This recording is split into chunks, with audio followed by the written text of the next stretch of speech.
Այսօր առավոտյան ժամը 8:30-ի սահմաններում զինված հարձակում է իրականացվել Թեհրանում Ադրբեջանի դեսպանատան վրա։ Դեսպանատան պաշտպանության պատասխանատու աշխատակիցը Օրխան Ասկերովը մահացել է, ևս մեկը վիրավորվել։ Ադրբեջանական լրատվամիջոցները տարածել են Իրանում Ադրբեջանի դեսպանատան վրա հարձակման տեսանյութը։ Նշվում է, որ կադրերը ֆիքսել են Ադրբեջանի դեսպանատան տեսահասկման սարքերը։ Իսկ քիչ առաջ էլ հայտնի դարձավ, որ Իրանում Ադրբեջանի դեսպանատան աշխատակիցները կծարհանվեն։ Այս մասին գրում է ԱՊ-ն, հողում կատարելով Ադրբեջանի ԱԳՆ մամուլի ծառայության ղեկավարին։ Նշվում է, որ դեսպանատան անձնակազմը կուղարկվի Ադրբեջան։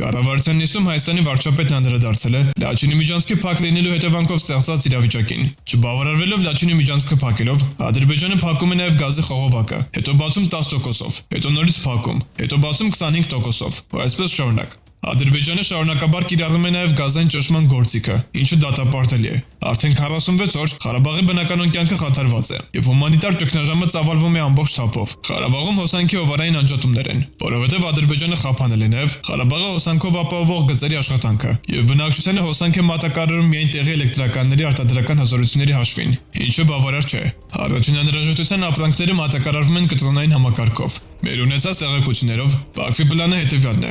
Ղարաբաղում տնտեսական, հոգեբանական ճնշումը հասցնել ինչ-որ մի կուլմինացիոն կետի, հետո մի քանի օրով բացել միջանցքը, ակնկալիքով, որ Ղարաբաղի հայերը զանգվածաբար կլքեն տները, կրկին փակել միջանցքը, ու ելի մի քանի օրով բացել, մինչև վերջին հայը կլքի Ղարաբաղը։ Սա էթնիկ զտման բացահայտ քաղաքականություն է, հայտարարել է Հայաստանի վարչապետ Նիկոլ Փաշինյանը։ ԵԽԽՎ-ն րոպեներ առաջ որոշեց քննարկել Լաչինի միջանցքի շրջափակման մարդասիրական հետևանքների հարցը։ Այս նստաշրջանի օրակարգում այս մասին Facebook-յան գրառմամբ տեղեկացրել է Հայաստանի ԱԺ քաղաքացիական պայմանագիր խմբակցության պատգամավոր Վլադիմիր Վարդանյանը։ Նշենք, որ ԵԽԽՎ-ն նախագահ ընտրված Նիդերլանդները ներկայացնող քաղաքական գործիչ Թերի Քոքսը իր աշխատանքային պարտականություններին անցնելուց հետո հայտնեց, որ Լաչինի փակման հետևանքով հումանիտար ճգնաժամի հետևանքները պետք է քննարկվեն ԵԽԽՎ-ում, որպես ընթացիկ հարց։ Երբ նախագահը հարցադրում արեց, կան արդյոք կառարկություններ թեմայի քննարկման վերաբերյալ, ձայն խնդրեց ադրբեջանական պատվիրակության ղեկավար Սամատ Սայիդովը եւ հայտարարեց, որ դեմ է հարցի քննարկմանը, քանի որ Լաչինի միջանցքը փակ չէ։ Նա պնդեց,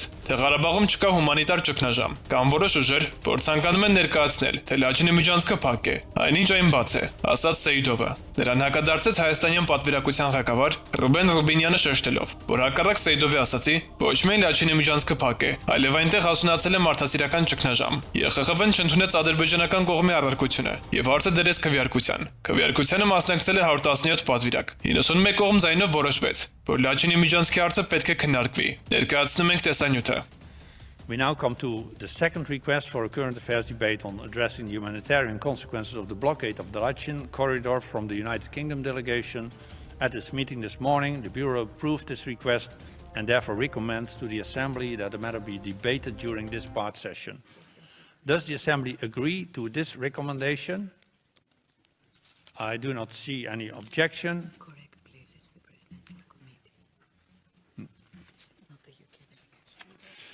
I do not see any objection. I have to inform you that this was a proposal from the Presidential Committee. I see an objection. Mr. Seydov.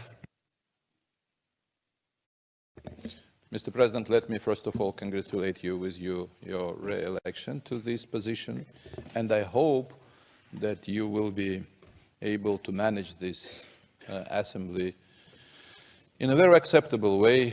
Today early in the morning we see some problematic issues which are very strange, especially for me as a member of the EC group. Mr. President of our group already mentioned about that. But I'm against of this current affairs debate, of course, because this is not true. I know that I will be in minority, but I have to say that this is not true. The Lachin corridor is open, and that's why when you are entitled said that humanitarian consequences of blockade, this is exactly against the realities in the region. That's why I am completely against, and I have proofs for that. I will be able, I hope, to present to this assembly the real facts that the road is open and nobody is going to block the road.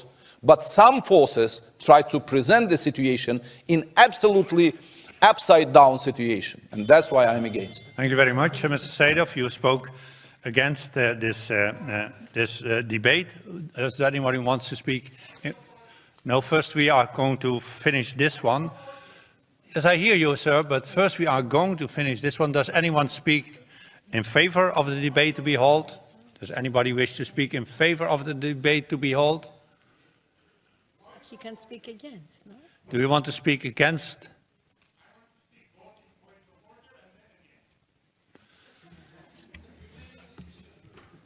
Mr. Rubinian, you have the floor for a point of order. Thank you, Mr. President.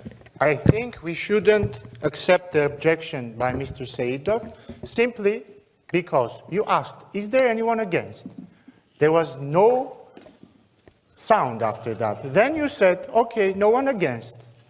It was after that that Mr. Seydov said that he objects. Point taken, but we have listened to Mr. Seydov, we are listening to you, and now you wanted to speak in favor of the debate, Mr. Yes, Rubinian. now I have that. This is against the order. Anyway, the situation, the Lachin corridor is blocked, and we have a catastrophic situation in Nagorno-Karabakh. It's a humanitarian crisis. It's not even a crisis in the making anymore. It is a crisis, and it has to be debated. Thank you. Thank you very much. We now shall put the proposal to the vote. A simple majority is needed. Those who are in favor of holding the current affairs debate should vote yes. Those who are opposed to hold this debate should vote no. The vote is open. I close the vote and I call for the results to be displayed, and the current affairs debate is approved. Mr. Paul Gavin will open, Mr. Pierre-Alain Frides is going to open the debate. Then, we now come to a request for a current affairs debate. Now, we already have adopted two, eh? So that ends the story. Exactly. So we cannot deal with a third request because we have already adopted two current affairs debates.